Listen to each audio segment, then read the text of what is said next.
Assalamualaikum warahmatullahi wabarakatuh. Pada pertemuan hari ini, kelompok kami akan berpresentasi tentang risiko fraud. Kelompok kami terdiri dari yaitu Uyunul Husniah, Abida Titin, Amelia Tiara, Anik Nuria, dan saya sendiri, Ahmad Abdul Latif. Pada slide nomor 3 ini menerangkan tentang definisi fraud. Fraud sendiri merupakan tindakan penipuan atau kekeliruan yang dibuat oleh seseorang atau badan yang mengetahui bahwa kekeliruan tersebut dapat mengakibatkan beberapa manfaat yang tidak baik kepada individu atau entitas atau pihak lain. Masuk ke slide keempat, yaitu definisi resiko fraud. Definisi fraud, resiko adalah resiko yang dialami suatu perusahaan atau institusi karena faktor terjadinya tindakan fraud atau kecurangan yang disengaja, baik kerugian yang bersifat materi maupun non-materi, di mana kerugian materi diukur dari segi nilai finansial yang mengacu pada mata uang yang dipakai, yaitu rupiah, dolar, ringgit, yen, euro, dan sebagainya. Dan kerugian non-materi menyangkut dengan kerugian yang bersifat non-keuangan seperti menurunnya kepercayaan publik ke perusahaan. Elemen-elemen dari fraud yang pertama adalah tekanan, yang kedua adalah rasionalisasi, yang keempat adalah kesempatan, yang kelima adalah kemampuan. Jenis-jenis fraud.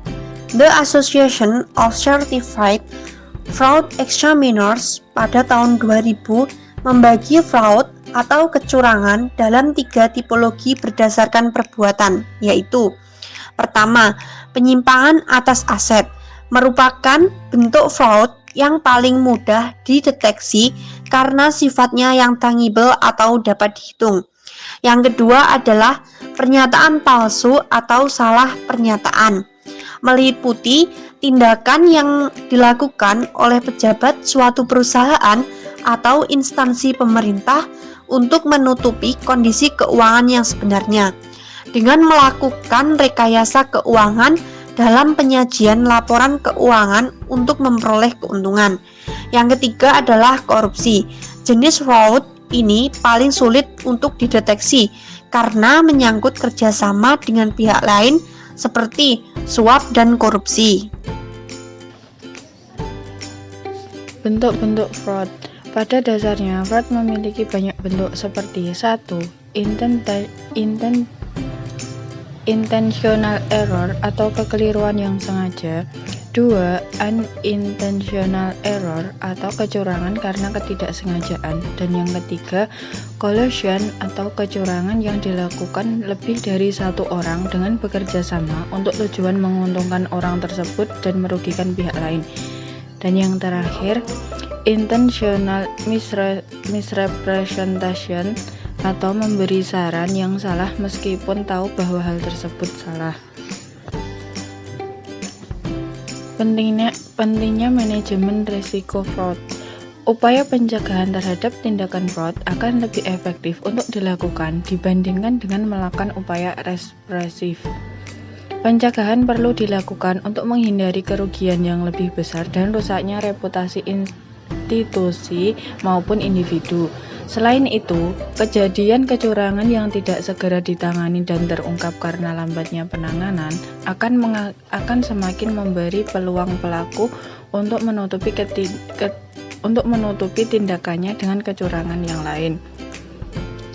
Oleh karena itu, perlu adanya upaya untuk melakukan pencegahan terhadap terjadinya kecurangan yang benar dan tepat sasaran, sehingga segala bentuk dan upaya praktek kecurangan dapat diantisipasi sedini mungkin agar terhindar dari risiko kerugian. Fraud dalam laporan keuangan. Kecurangan dapat dilakukan melalui laporan keuangan dengan cara-cara sebagai berikut. Yang pertama, memanipulasi, memalsukan, atau mengubah bukti transaksi dan pembukuan. Yang kedua adalah dengan sengaja menyajikan secara keliru atau menghilangkan transaksi atau informasi penting dalam laporan keuangan. Yang ketiga adalah dengan sengaja menerapkan standar akuntansi secara tidak benar, baik dari jumlah, klasifikasi, cara penyajian, atau pengungkapan. Selanjutnya adalah bidang risiko fraud. Yang pertama, fraud pada bagian marketing, contohnya adalah mengambil barang tester dan menjual barang hadiah kepada konsumen. Yang kedua adalah fraud pada bagian produksi. Contohnya adalah mencampur produk tertentu dengan jenis lain yang tidak sesuai. Yang ketiga adalah fraud pada bagian sumber daya manusia. Contohnya adalah membayar gaji karyawan yang tidak sesuai dengan kontrak dan memalsukan gelar calon karyawan. Yang keempat adalah fraud pada bagian keuangan. Contohnya adalah memanipulasi laporan keuangan dan lain sebagainya. Di slide yang selanjutnya yaitu solusi untuk mencegah terjadinya risiko fraud. Yang pertama, meningkatkan pengendalian intern perusahaan. Yang kedua, melakukan seleksi pegawai atau karyawan secara ketat. Kemudian, tingkatkan kualitas internal audit departemen. Kemudian, berikan imbalan yang memadai kepada seluruh karyawan.